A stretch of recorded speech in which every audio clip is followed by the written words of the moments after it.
YouTube. This is VidHead85. Can we talk for a minute? All right, thanks a lot. Okay, having shot this video twice, I'm going to try it again because there I go again, this liberal clouding up or polluting up YouTube. I'm going to talk about a moment where it was a made moment and it was quite a dark victory for me. Marriage passed in New York the 24th of June 2011, and it was implemented 1 month later. And at this point now, there was a lot going on. There was a lot on my mind. I wanted the legislation to pass. I really, really wanted it to be where I could legally get married to a man because that's where I'm going to get married to. And the fact remained that no matter what, I just couldn't fathom the legislation not passing. But let's move actually back to about November 2010 elections. Those were the worst elections I had ever seen. It was just bad. So anyway, I am at this time, I'm kind of embracing my role as an activist, or at least a Facebook activist up to this point, because of the simple fact that I believe that, you know what, gay and lesbian people should be able to get married. Like, after looking a lot at Prop 8 and DOMA, I decided, you know what, I want to get, what can I do to help? Or maybe it wasn't that. Maybe it was just keeping abreast of developments, especially as Republicans started, or as an election was coming up. But in 2011, I really started hitting the ground running. But what ended up happening was, at this point, my ex-boyfriend was in rehab, and he was 5 hours away, and it was just a mess. At certain points, I could go visit him, but he couldn't. He had to go through a lot of hoops to come visit me the 2 times that he did, once in October and once in January. Or actually, that was in 2012, I believe. But anyway, what ended up happening was that at this point, my ex-boyfriend had been in rehab, and I was dead set on him being the one. And the grandmas, Kitty and Cheryl Lambert Rudd, they had been fighting for this for ages. Their house is full of memorabilia and all of that stuff.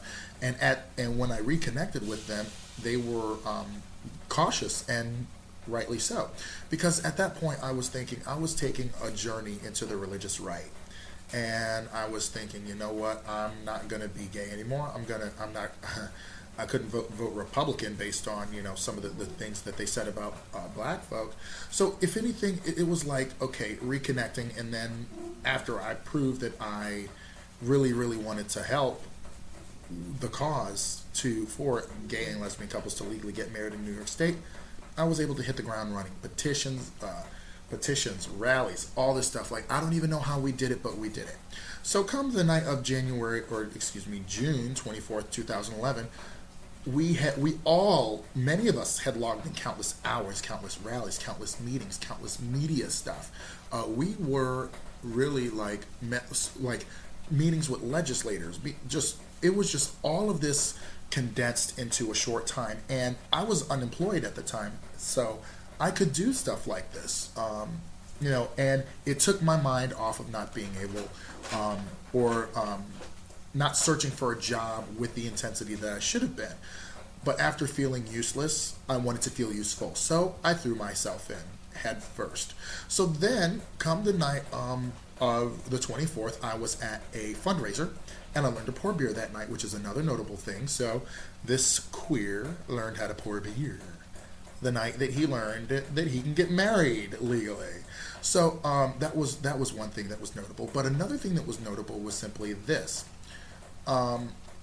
Okay, so we're at the fundraiser and whatever else, and then as it became more and more apparent that this was most likely to pass, I felt like, where's my ex? At this point, he was my then current. I'm like, where is he? He should be here celebrating with me. This is not the moment that I pictured for myself. I wanted him to be here. This isn't the way it's not the way it's supposed to be. He's supposed to be here celebrating with me. So the vote comes in.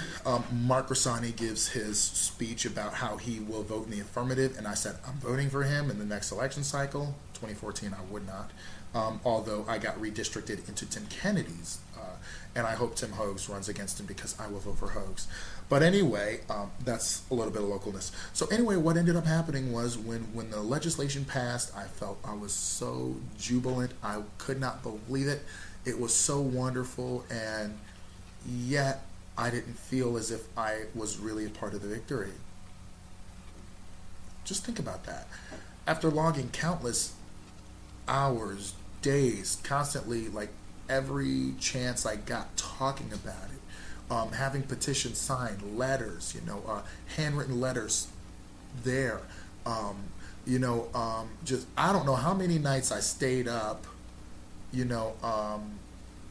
well, actually, that one night before Pride, the evening before Pride, I walked all around Allen and Franklin Street, like between Allen and Franklin and Allen and Main, telling people to come down to the El Museo Gallery in order to write a handwritten letter, and then at the Allentown Art Festival, and then like all of these other events that we did, all of these other things that happened, and I felt like it wasn't a victory for me.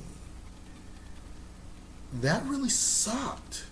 And the other part about it was also that my then boyfriend at the time wasn't there to celebrate with me. He had to call me the next day after finding out that it passed. But it was like, so, that night after we found out that the marriage bill passed, I called my mom and said, because I don't know, I don't know. I wanted a moment in that time. I wanted a moment of mine because I didn't feel I had one. So I called my mom and said, Mom, I guess you might want to meet the in-laws. I really feel stupid kind of saying that now, but that moment was like a dark victory for me because even though I got what I wanted, I wasn't able to celebrate it with the person then that I loved most. So it was really like I couldn't believe that I had done something like, in hindsight, to me, if I feel so stupid about it, but I don't really feel as crazy as I did before, thinking about it. So, have you had a time when you got something you really wanted and it was a dark victory for you? That was one of mine, one of the few, I guess. I don't know. So, YouTube, like, rate, comment, subscribe, and thank you for letting me talk to you.